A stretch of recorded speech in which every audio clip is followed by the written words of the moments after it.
আচ্ছা, আজকে অসম্ভব মজার একটা ডেজার্ট নিয়ে আপনাদের সামনে হাজির হয়ে গেছি। কে এটা গেস করতে পারবে যে এটা আজকে কি আমি করেছি বলেন তো? এতটা ইয়াম্মি, দেখতে যেমন লোভনীয় হয়েছে, খাইতে কিন্তু মাশাআল্লাহ মাশাআল্লাহ কি বলবো। আমাকে কিন্তু একটু আগে আমার বড় যা রিভিউ দিয়েছে, এটা নাকি ওনার মুখে এতটা মজার লাগছে। তো দেখুন, বলুন তো এটা কি হতে পারে, আর বাচ্চাদের কাছে কি বলবো, অসম্ভব মজার। তো আসসালামু আলাইকুম, by the way this is me Angela mom, welcome back to my another video. এটা যেহেতু এখন গরমের দিন, এটা ফ্রিজে রেখে ঠান্ডা ঠান্ডা খাইতে কিন্তু বেশি মজা লাগবে। তো এটা হচ্ছে কফি মিল্ক পুডিং। তো চলুন শেয়ার করি আমি কিভাবে কফি মিল্ক পুডিং করেছি।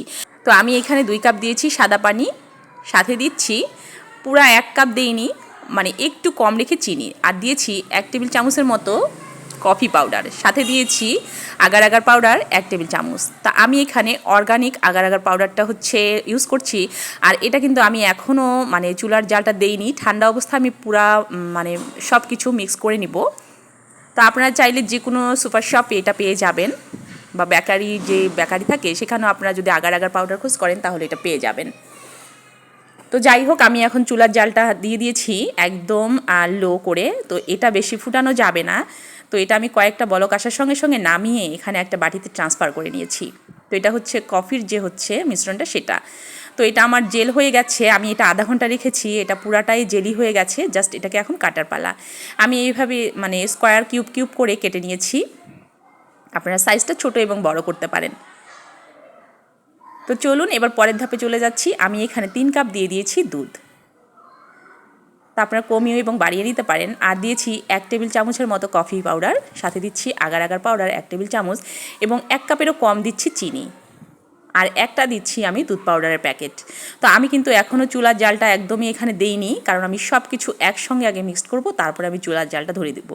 আগে যদি আপনি চুলার মানে ফ্লেমটা অন করে দেন, তাহলে কিন্তু আপনার এটা আগেই হচ্ছে মানে জমে যাবে আর হবে না পারফেক্টভাবে।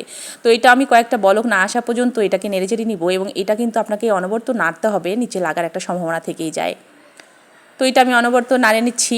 তো এটা হয়ে গেছে, জাস্ট এটাকে এখন আমি পরিবেশন করব। তো ওই যে কিউব করে রাখা কফির যে কিউবগুলো ছিল সেটা আমি দিয়ে দিয়েছি অর্ধেক করে, আর অর্ধেকটা এইভাবে দিয়ে তখন হচ্ছে দুধের যে মিশ্রণটা সেটা আমি দিচ্ছি। তো জাস্ট আধা ঘন্টা পরে আমার জমে ক্ষীর হয়ে গেছে, এটা এত সুন্দর হয়েছে। আর আমি ফ্রিজে রাখি নাই, যেহেতু আমার ছোটো মেয়েটা একটু সমস্যা, আমি ফ্রিজে রেখে খাওয়াইতে চাই নাই। তো এটা এইভাবে কেটে দিয়েছি, মাশাল্লাহ মাশাল্লাহ কি বলবো। এটা যতক্ষণ আপনারা বানায় খাবেন না, ততক্ষণ কিন্তু এটার মজা আপনারা একদম নিতে পারবেন না, বুঝতেও পারবেন না। অবশ্যই আমি যতটুকু সহজ করে পেরেছি আপনাদের সামনে হচ্ছে চেষ্টা করেছি তুলে ধরার জন্য। কেমন হয়েছে অবশ্যই কিন্তু জানাবেন। তো এই লোভনীয় ডেজার্টটা একবার হলেও করবেন এবং বাচ্চাদেরকে খাওয়াবেন, বাচ্চারা কিন্তু অসম্ভবভাবে এনজয় করবে। তো আমার মেয়ে কিন্তু একদম অবাক হয়ে গেছে। আর দেখবেন দেখলে যতটা কঠিন লাগে, করার পরে যখন দেখবেন যে খুব পারফেক্ট হয়েছে, তখন কিন্তু সত্যি খুব ভালো লাগে, বাহাবা দিতে ইচ্ছা করে নিজেকে। তো আজকে চলে যাচ্ছি, আল্লাহ হাফেজ, আসসালামু আলাইকুম।